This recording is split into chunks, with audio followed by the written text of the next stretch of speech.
How does the winner-take-all system affect electoral votes? Imagine casting your vote and feeling like it might not count if your candidate doesn't win your state. That's because of how the winner-take-all system works in U.S. elections. When voters in a state choose a candidate, the candidate with the most votes gets all of that state's electoral votes. This system is used by 48 states and the District of Columbia. Only Maine and Nebraska use a different method that can split electoral votes based on how people vote in each congressional district. In this setup, even if a candidate wins by just a few votes, they still get all the electoral votes from that state. This makes winning a state very important because it can give a candidate a big boost toward the 270 electoral votes needed to win the presidency. Candidates tend to focus on states where the vote is close, called battleground or swing states. They spend more time and resources there because winning these states can make the difference between winning and losing the election.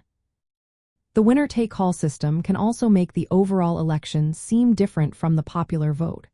A candidate might win the presidency even if they don't get the most votes nationwide. They can do this by winning enough key states with narrow margins. This has happened several times in U.S. history and often sparks debate about whether the Electoral College system is fair. Another effect of this system is that it discourages third-party or independent candidates.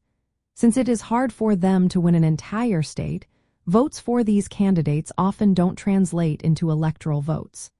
People might see their votes as wasted because they don't help their candidate win electoral votes, which keeps the two main parties in control. So, the winner-take-all system affects electoral votes by awarding all of a state's votes to the candidate with the most votes there, no matter how close the race. It makes campaigns focus on a small number of competitive states and can allow a candidate to become president without winning the popular vote. It also limits the influence of third-party candidates and shapes how candidates plan their campaigns. Understanding this system helps explain why some states get more attention during elections and why calls for reform keep coming up.